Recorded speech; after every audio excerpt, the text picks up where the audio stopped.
we will rock on, taking a good seat, whatever that is for you.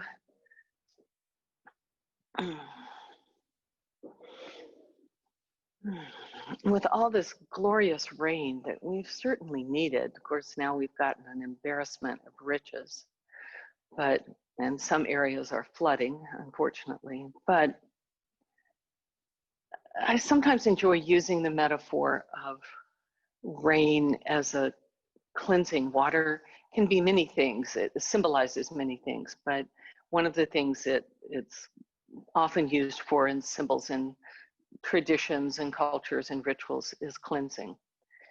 And I like to think that just as the rain is taking all the dust off the leaves and making things look greener, we can take this opportunity with each exhale to shed whatever is no longer serving us. So just like when we look to clean out a garage or a closet or the junk drawer, somehow stuff got in there. It just got cluttered. It got crowded.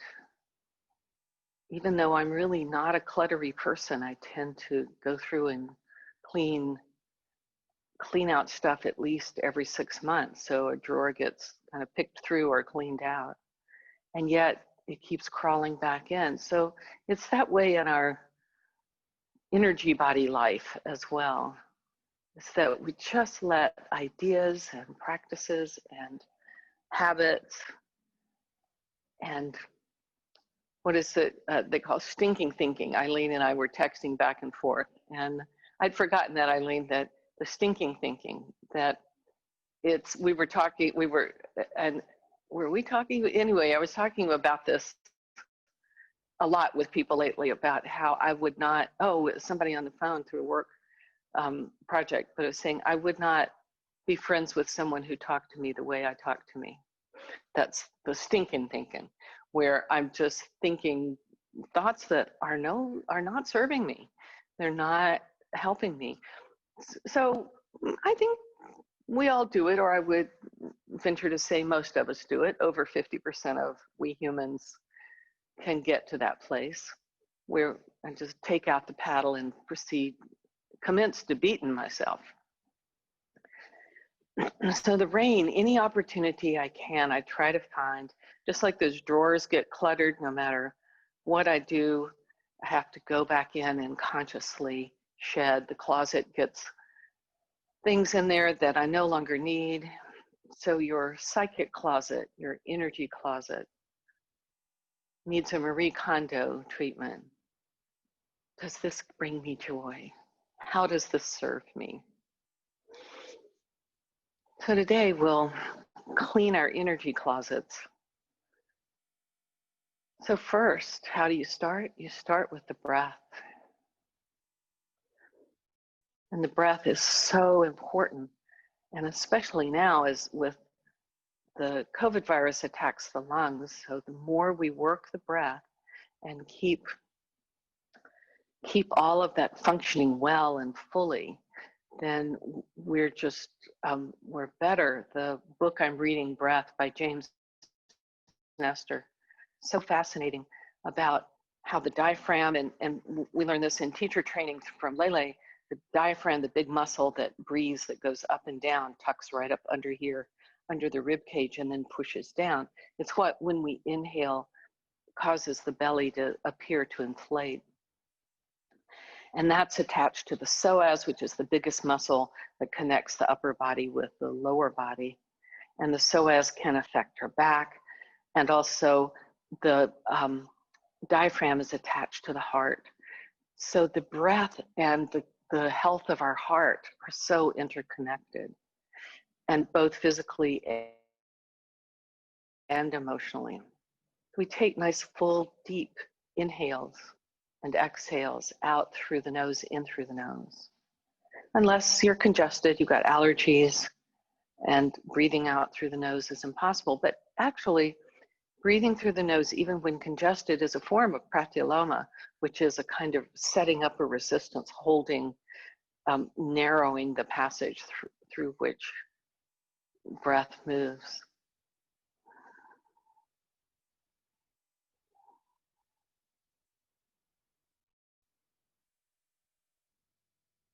And so we'll do the vilomas, which are interrupted breaths, where we will inhale the low belly for 3 counts, hold right here just a little above the belly button for 3 counts, inhale the middle ribs for 3 counts, hold right at the heart center for 3, inhale the upper chest for 3, and then hold for 6, and a slow exhale through the nose for 9. Now, what happens is we'll start with box breath before we move to that, but I want you to kind of slide from one to the other without having to wake up the brain too much. Just with the box breath and with this, the viloma, the contraction, the resistance breaths, is if the body is fighting you and you're not relaxed, you'll start to, first the mind will say, I hate this, I don't like this, and then the body will tense and tighten and you'll gasp for breath. So it's better to go very soft. So think about shaping clay, and it's cold when you start to knead it, and you just, the warmth of your hands begins to warm it up. So just give it a break, back off a little bit. And here's a little trick until the muscles around the lungs relax and your brain gets out of the way, is that when you inhale and hold right here, you might do a tiny little zigzag breath, like a tiny little exhale and a tiny little inhale. It's not a, but it's a little relaxing of it, and pull it up to here. Eventually, you'll be able to hold the whole way. You might be able to hold here, and then run out of ability to inhale. So you might have to take a little zigzag breath there. You don't have to take it each place, but take it as you need it. Don't build more tension because of this. And then we'll reverse that to, we'll exhale 3, exhale, hold, exhale 3, exhale. And it's kind of screws with the brain a little bit. I may get confused when I first lead it, but you'll find the exhale's a lot easier, because to slow it down than it is, I find anyway, to inhale. So start with the box breath, where you're inhaling a slow count of 4, hold a slow count of 4, exhale a slow count of 4, and hold a slow count of 4. Now, if you find yourself gasping for breath as you're doing that, speed up the counts a little bit. So begin, if you haven't already, inhale and hold, and exhale and hold. And to do it at your own pace, the box breath, even on each side. Inhale, hold, exhale, hold.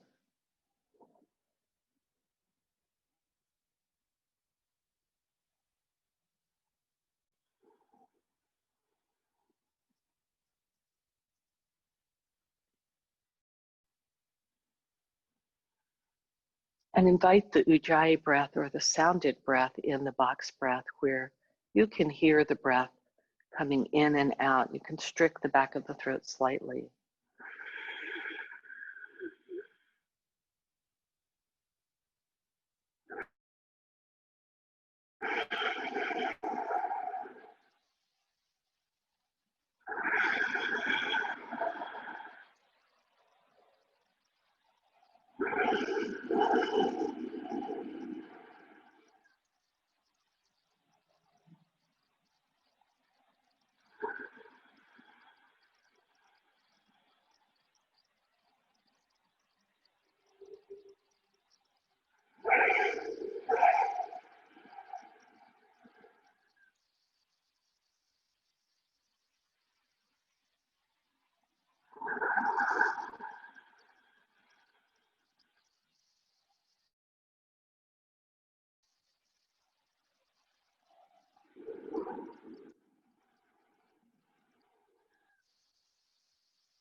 You'll notice that your counts begin to slow down, and the holding at the top and bottom of the breath is very soft. It's not a hard hold. You're just pausing. It's about, if you swallowed, you have to hold your breath to swallow. That's about as long as it is. And it's about that soft.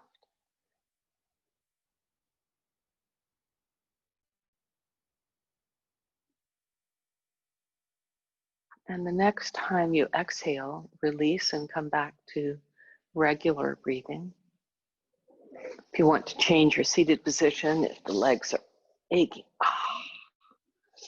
change it up. Put my second favorite leg forward, or stretch your legs out. However, it matters not what the legs are doing, just that the spine is long and lifted. So in this one, we will inhale, exhale, cleansing breath, and then build. Inhale to the belly button, and hold for 3, and I'll count it out. So inhale, exhale, cleansing breath. Inhale, belly, 2, 3, hold.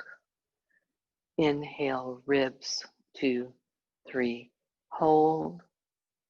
Inhale, chest, 2, 3, hold, 2, 3, 4, 5, 6. Exhale, 2, 3, 4, 5, 6, 7, 8, 9. Inhale, belly, 2, 3, hold. Inhale, ribs, 2, 3, hold. Inhale, chest, 2, 3, hold, 2, 3, 4, 5, 6. Exhale, 2, 3, 4, 5, 6, 7, 8, 9. Inhale, belly, 2, 3, hold. Inhale, ribs, 2, 3, hold. Inhale, chest, 2, 3, hold, 2, 3, 4, 5, 6. Exhale, 2, 3, 4, 5, 6, 7, 8, 9. And come to natural breathing. And then let's just do a few rounds of reversing it. So inhale, exhale, cleansing breath. Full inhale. Exhale, belly, 2, 3, hold. Exhale, ribs, 2, 3, hold. Exhale, chest, 2, 3, hold. 2, 3, 4, 5, 6. Inhale, 2, 3, 4, 5, 6, 7, 8, 9. Exhale, belly, 2, 3, hold. Exhale, ribs, 2, 3, hold. Exhale, chest, 2, 3, hold, 2, 3, 4, 5, 6. Inhale, 2, 3, 4, 5, 6, 7, 8, 9.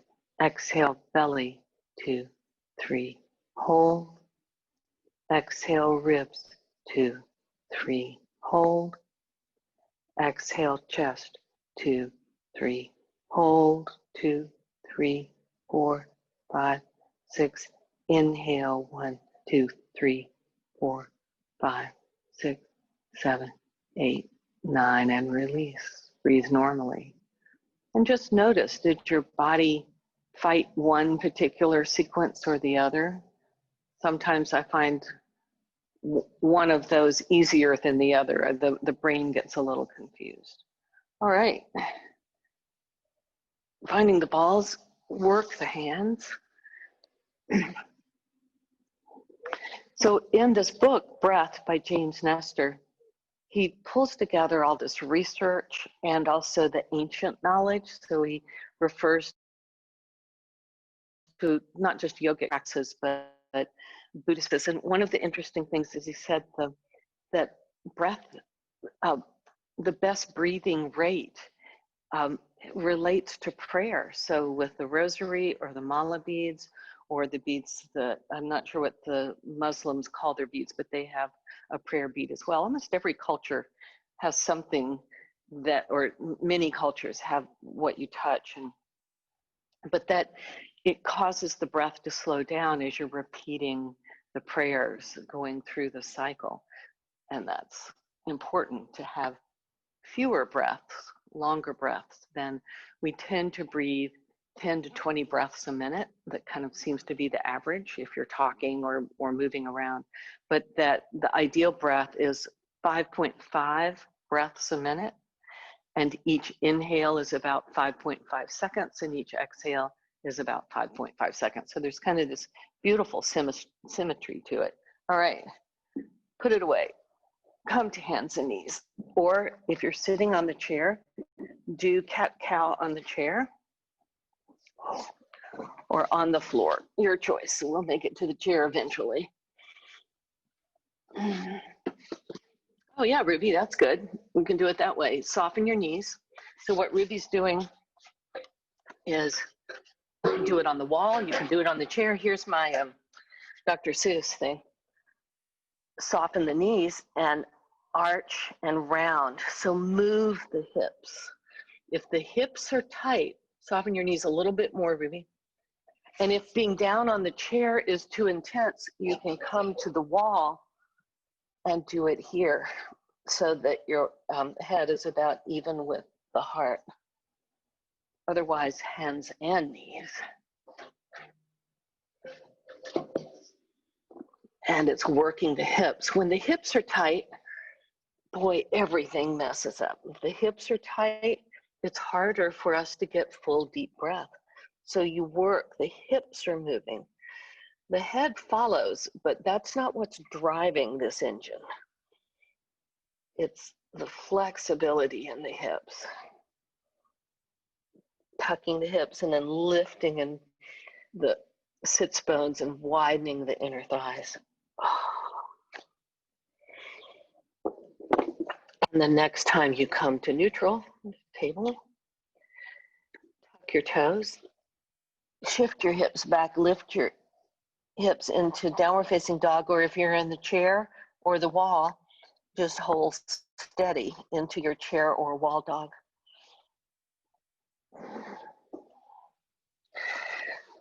Walk your dog a little bit, pedaling one foot and then the other, bending one knee and then the other, stretching out the muscles, the calf, the back of the legs. And on your next exhale, walk your hands back towards your feet. Come into half or full forward bend. Half forward bend is the knees are bent, forearms are resting, or yes, you can do it on the chair or this way. And then you just work to lift your sits bones, extending the spine. Hands on the hips, come up halfway, soften your knees. Inhale, shrug the shoulders towards the ears, lift the head of the arm bones towards the sky, and push down as you inhale, rise up. Exhale, release. Work the feet. Wake them up. Oh, oh, oh. Oh, oh. Every time. Yeah, so you can either hold the wall or the chair. Yeah, whatever feels most stable for you, Ruby. Oh, oh. Start to work out the kinks.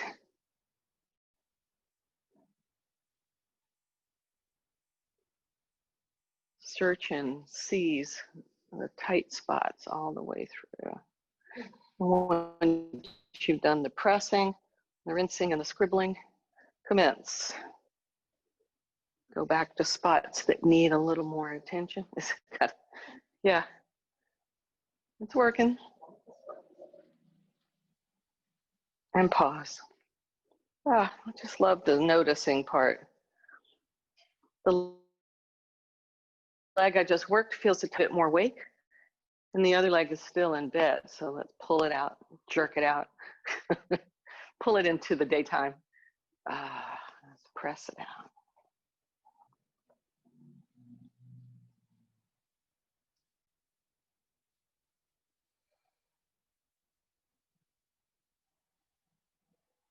funny what you get used to. I've grown to love the spikes on the ball. So now when I do it with just a regular lacrosse ball, it works okay, but I want more pain. You know, it's like I'm asking for more sensation. That's my euphemism. Scribble and rinse.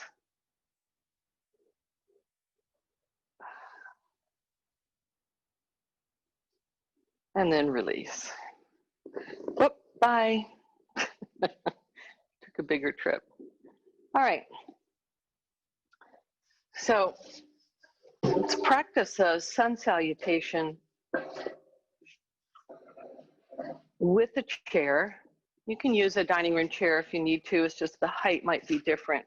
Or if you don't have a folding chair, Eileen.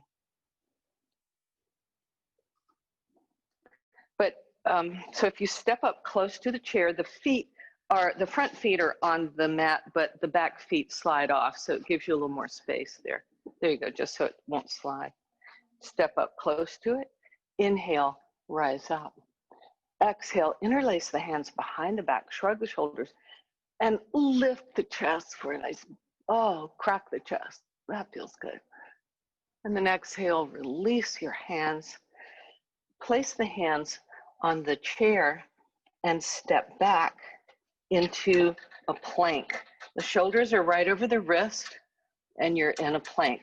The legs are long and strong. Heels are lifted. And then exhale, go back to downward facing dogs. Hands are pressing down on the seat of the chair. Now an option, if the seat of the chair is too low, is to step forward a bit and place the hands on the back of the chair. You get a nice stretch there as well. But come into your dog and press the hands down into the seat of the chair on the back. And then the outer shoulders move down towards the floor. Inner armpits lift up. And then step your right foot forward, pretty much under the chair. Back toes stay high. Perch up on the fingertips to come up. Scissor the legs to the midline.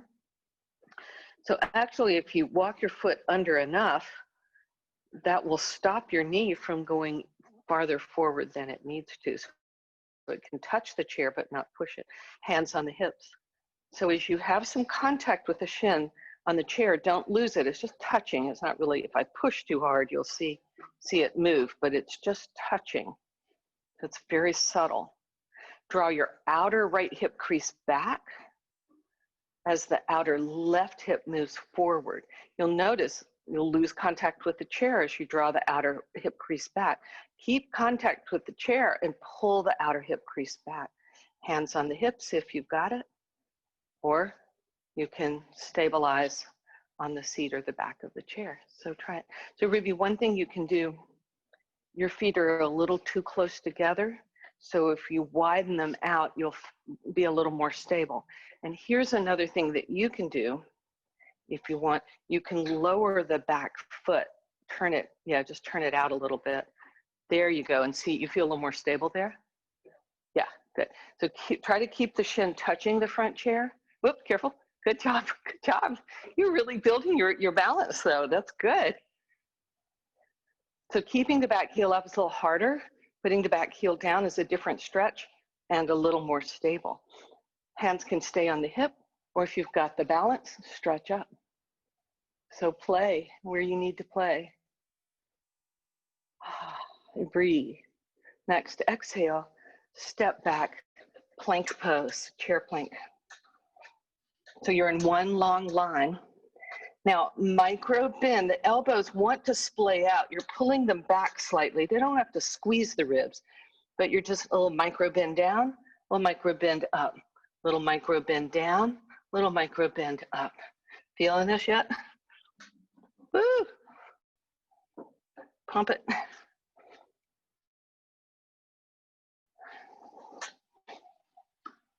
Oh, and then release to a down dog, fully on the mat or on the chair. If you're on the chair, you're pressing the hands down into the seat of the chair or the back of the chair a lot as you extend up and through the spine towards the hips. Oh. So what the chair dog does is it takes some weight off the hands. It allows you to stretch in a slightly different place. All right, side B. Step your left leg up, wiggle the foot under the chair so that when you bend the knee, the shin is straight up and down and the shin is just barely touching the chair or the knee. Widen your feet far enough apart to be stable. If the back heel's up, keep it up and inner rotate the back leg so the outer right hip moves down. Or you can step the back foot up a little closer and spin the foot down for more stability. Push into the chair without pushing the chair away from you with your shin, and draw the outer left hip crease back without losing the connection of the shin to the chair. I find that's deep because the tendency, as soon as I pull this back, I'll start to pull the knee back. This gives me an interesting little subtle feedback. So it's not a twist yet, but the outer hip's moving back. The chest is facing the chair. Then you build it. Stay here. Hold on to the chair if you need to. Hands on the hips. Rise up if you've got it. Woohoo! Ride the wild surf. Oh. Keep the connection of the shin to the chair without pushing the chair away. That's delicate. And release. Back to plank pose. About 4 little baby push-ups. They're not big, because if you go too far, you won't be able to recover. So you go down as far as you can say, yep, I can push up from there. But if I go down any farther, interesting things will happen. And then release back to a chair dog.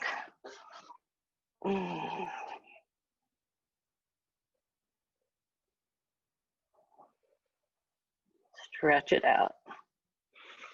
Inhale, step forward. Use the legs, push down. Inhale, rise up. And release. Shake off. Now, take your chair to face me with the feet. Back legs are off. You may need a block here. So, Sherry, this is where we were talking about, yeah, and it depends on your chair. So sometimes dining room chairs are higher, like your home chairs might be higher. These tend to be fairly low, but you can try, your blocks are thin, so that might work too. But when we turn here, if, like for me, this is about the right height, but if it's and this may be better than your chair at home, different or similar, yeah. Yeah, put enough of the feet on the mat so you're not off your mat, but there you go. All right, so yeah, let's turn that away to your, the left knee is bent. And then wiggle the back foot back to where an inner rotate the back thigh, the right thigh moves down, and you square your shoulders towards the short edge of the mat, towards baby Ganesha in the studio. Yep. Push back through the back heel more. You feel the stretch across the quadricep here, the top of the thigh? Yeah. Yeah. And then you can hold on to the back of the chair, Ruby, with your left hand. There you go. And the right hand comes across to the outside of the front knee. And you're pushing the front knee into the midline, but the knee's pushing back against your hand. As you're pushing back through the back leg. Now, lengthen the tailbone into the space, pull the xiphoid to tailbone, belly button moves back towards the spine. Keeping all of that, lift the collarbones and slide your shoulder blades down the back. So a lot of times when I say lift the collarbones, what people do is lift their head. So keep the length of the back neck length. You're lifting the back of the skull, but just lifting the collarbones without releasing your xiphoid to tailbone. It's a deep and subtle move.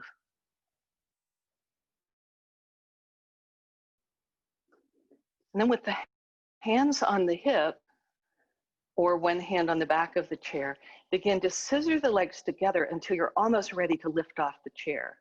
Oh, so you have to organize yourself differently. Even though you might not take weight off the chair, you're moving in that direction, just strengthening the muscles in the hips. Whew, and release. Stretch out, right?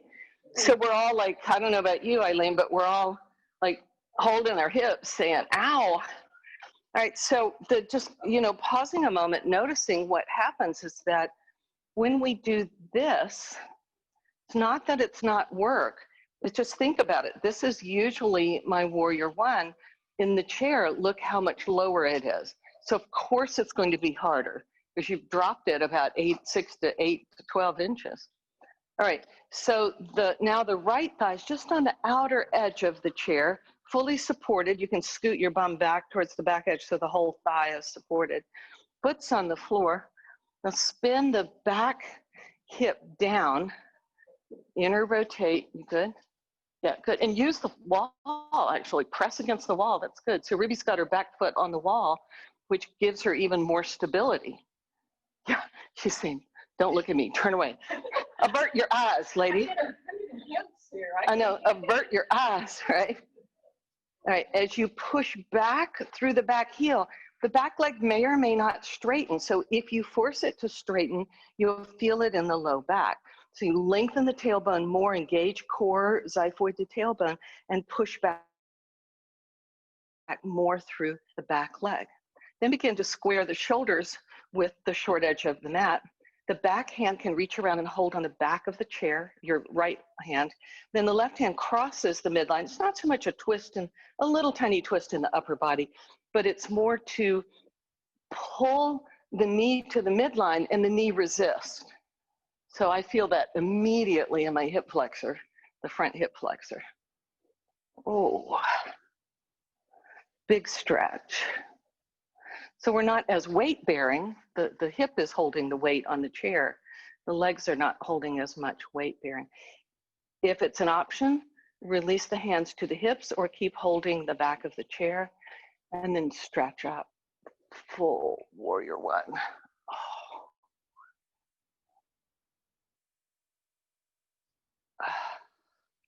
And release. Oh. Turn to the center. Here's where you may want a block or two. Take a wide stance, sit up on the edge of the chair. Not so much that you push the chair away, but either come to blocks.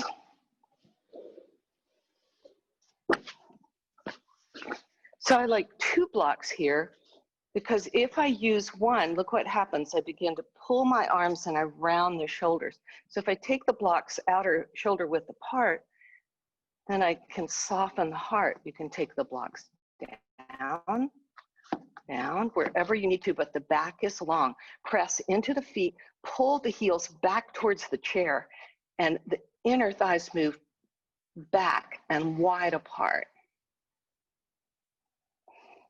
Keep moving the heart towards the floor, hinging at the hips. Once you start to round and drop the head lower than the heart, that happens at the very last minute when you're pretty close to the floor. So if you're not close to the floor, keep the length. I feel this in my hips, deeply and a little bit in the low back. If you're low enough, you can snuggle your elbows on the inside of the knees. So widen your hands and pull your feet a little closer together. There you go, bend the knees. Now push the elbows into the knees. You feel the knees going back? Yeah, yeah, and pull your feet a little closer into the chair, towards the chair. There you go, bend your knees. Now push out with the elbows. Ah, there. Do you feel that? Oh, yeah. Oh, and release. Good job. All right. Oh, yeah. Okay. Turn to side A, first side. So we're facing Ganesha. Spin the back foot down. Now you're stretching a little bit different angle and work to the outer edge of the back foot, Sherry. So you're rolling up on it. You're really working more. Lift the inner arch. So if you can put the back foot all the way on the floor, you have to pull it out, Ruby, a little bit towards the prop room. There you go. How's that? Now rest your left forearm on your thigh right hand on the hip, and square your shoulders towards the long edge of the mat. So Ruby, come face the prop room. Have your elbow on your thigh. There you go. There you go. Hand on the hip. Now you've got this sort of open torso here. You have weight on the thigh. Now press into the feet, scissor the legs, and move towards lifting. I have to really to lift off. You don't have to lift. In fact, more work happens if you don't actually lift all the way off, I find. Yeah, it's pretty intense. It may be that you can go deeper here.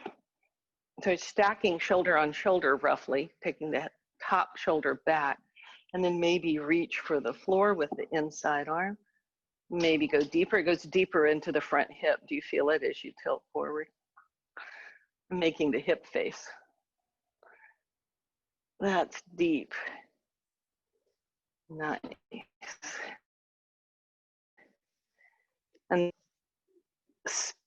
you can either lift, what am I trying to do? No, okay. Release. Take it off a bit. Side angle, yeah, Parsvakonasana, absolutely. All right, side B. So I find that if my bum is too far forward, the chair feels tippy. So if I can distribute my weight evenly on the seat, then turn the back foot in, and Ruby, you can step it over a bit and turn the toes in as much as you can. So yeah, it's more like you're pushing the heel in the wall, and the wall is a really nice feedback, I think. It gives you some stability. And then come all the way down onto your forearm, hand on the hip, and stack your shoulders on top of each other. Yeah. So the hips, the belly's moving down towards the floor. The hips are at an angle. You're not trying to lift the back hip back, but you're spinning the torso. It's a twist. You spin the torso up towards the ceiling. The head of the left arm bone moves back. Snug the shoulder blade on your back. Scissor the legs and see what happens when you think about lifting at least some weight off the chair. Woo. To work deeply into the hip flexor. Work the outer edge of the foot down a lot. Back heel looks like it's coming up, but I don't have my glasses on. There you go. Nice. Oh, feel that bigger stretch when you work the outer edge down. Nice. And then if you want to work a little deeper, if this is fine, stay here. But once the arm is on the inside, then the knee can push against the arm can push against the knee, and it goes deeper into the hip. And you can tilt lower and lower and make the face. Ah! The silent scream, the Munch, Edvard Munch's face. Oh, and release. Slide. I know, right? Oh, that's a good one. I think it's all right. So sit straight and pull one knee in. It's a Apanasana, half a supta.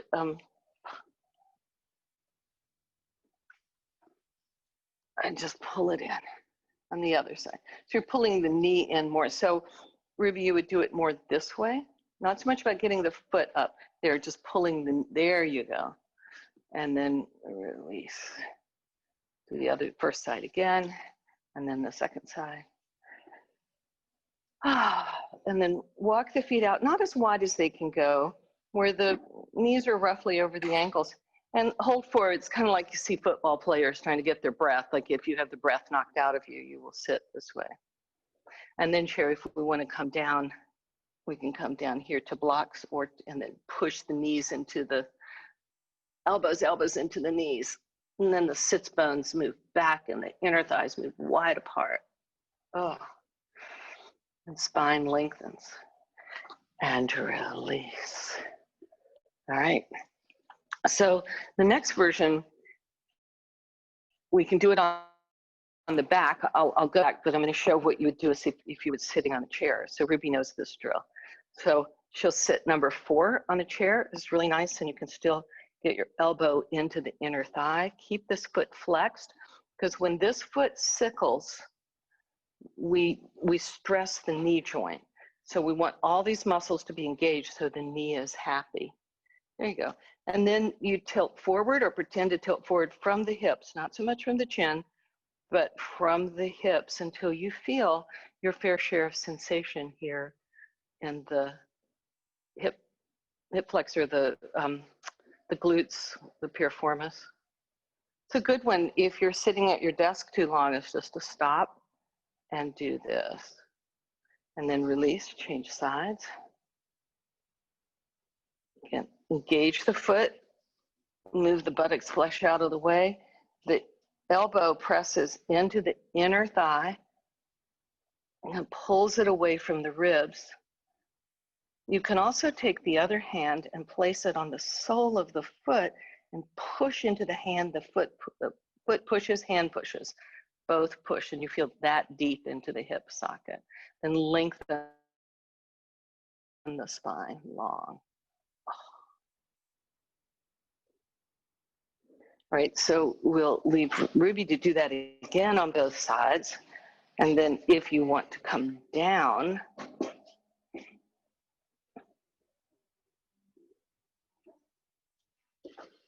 lie on your back, kind of scoot fairly close to the chair. And how close you scoot to the chair actually depends on your hip flexors. So here you can get a read on your low back curve. So your legs are, feet are on the edge of the chair, Sherry, so you're probably a little too close, but your hips are fairly open. So you get the natural low back curve. Robot arms, and lift your shoulder blades, snuggle them under you a bit. Then the arms can do whatever they want to. And now do the same thing where you cross one leg over as we did in the chair. And you may say, oh, I'm a little too close to the chair. If you're not feeling much in the hip flexor, the crossed over leg, scoot your bum closer to the chair. So what you have to do is push down on the chair with the foot that's on it. If you push away, unless you're up against a wall, that works too. And then the hand of the bent leg slides into the inner thigh and pushes it away from your ribs. Keep the foot flexed. You still want to support the knee here as much as possible. Good, and release. And change sides. Now this side, the next side might be tighter. If it's too tight here, you move your hips away from the chair. If you're not getting enough stretch, you bump your hips a little closer to the chair. Keep your low back curve. As soon as you lift the knee, the back waist wants to press down into the earth. So you keep tilting the sits bones towards the floor as the tailbone and xiphoid connect without smashing the low back. Press the inner thigh away from the ribs of the bent leg. Flex the foot. Relax the shoulder blades on the back.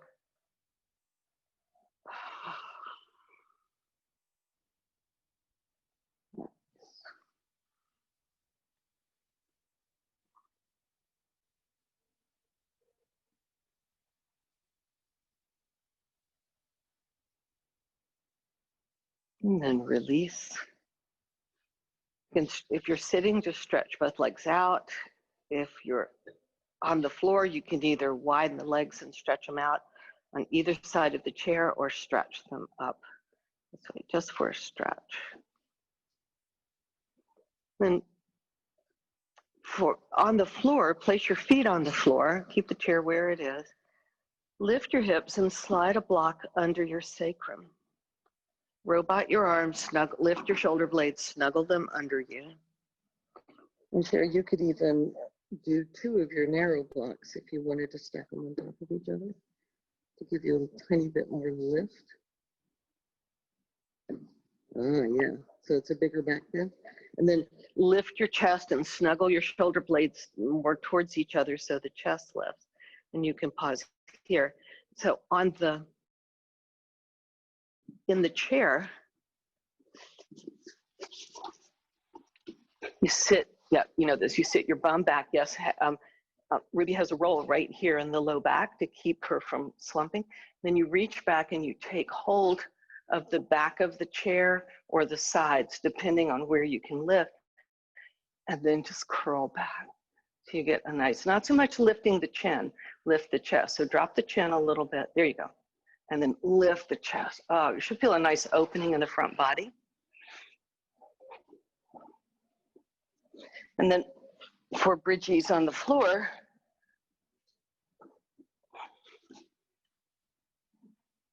and if the chest is lifted, keep the chest lifted, the feet can go on the chair. The heels resting on the chair, so the thighs are straight up and down. If you're so close to the chair that the knees are coming forward of the hips, then adjust the chair, adjust your hips. Keep the chest lifted. And then slowly straighten one leg. Straight up, not changing anything. So if you lift the leg and the chest collapse, that's some feedback. So you go back to the place where you can hold the most elegant form of the pose. Once I go too far and things collapse, you've lost the elegance. So I'd rather keep elegance than complexity personally. And then change legs, and one foot goes to the chair, the other goes to the ceiling.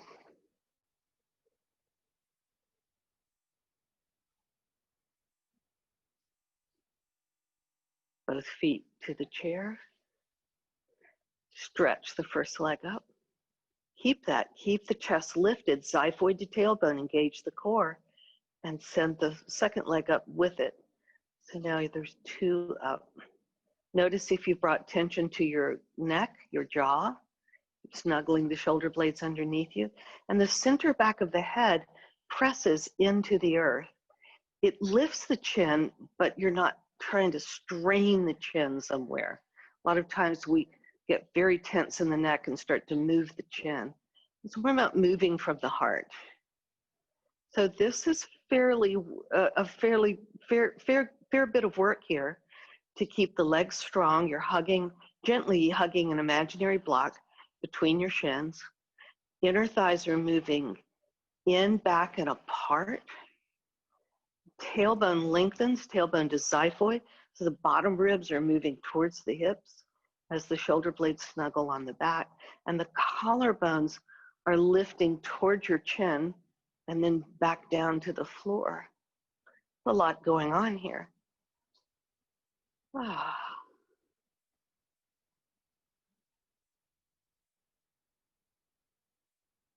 And release. So Ruby, just release that and kind of bow forward a little bit to round the back. So you were arching the back when you were sitting, and so you round the back. On the bridge, place the feet on the floor. Slide the block out from under you. And then move away from the chair enough if you're on the floor.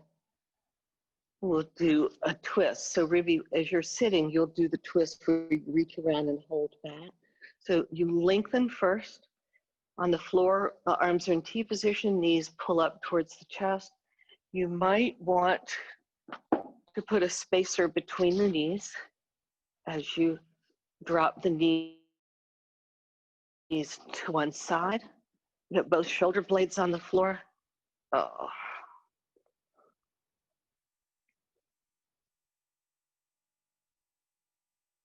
And breathe here.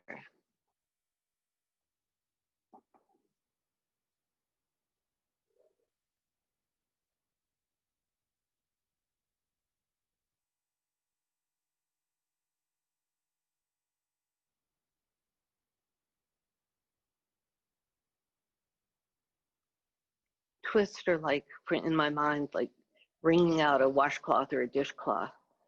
Where you're getting rid of what you don't need by twisting it out, wringing it out.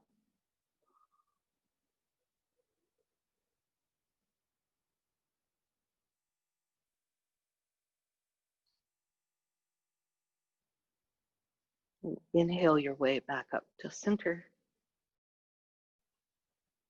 And drop the knees over to the other side. Oh.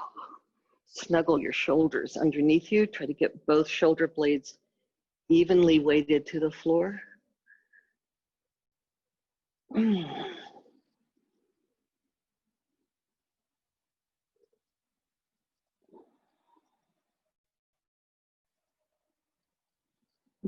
Your top hip is roll it away from your ribs. You can even take the opposite hand. So in this case, my legs are off to the left. I'll take my left hand and push the top of the hip away from the ribs. It's a sweet, sweet stretch by pushing the top of the thigh away.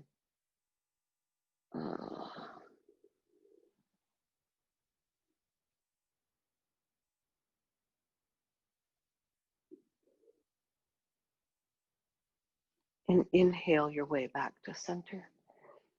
Come to center, draw your knees up and hug the knees in towards the chest. And come up with a half happy baby, either holding, widen the knees, hold behind the thighs, or do the full hold, just to pull it in. Oh. We've been working deep in the hips this morning. And release. Prepare either for seated meditation or Shavasana. And you can use the chair if you want to have your legs up on the chair, or just ignore it and stretch away.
Begin to deepen your breath.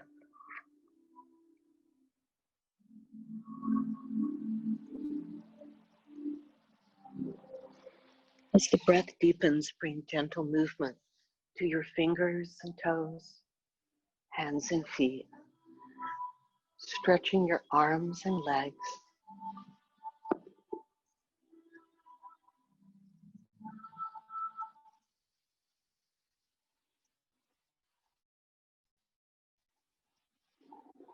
And then if you're on the floor, draw your knees up, roll to your side, curl up on your side for a few breaths, a few moments.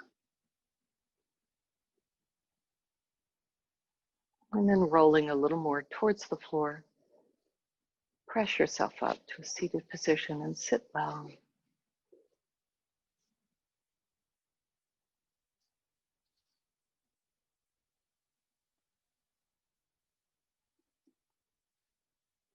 Draw your palms together in front of your heart center.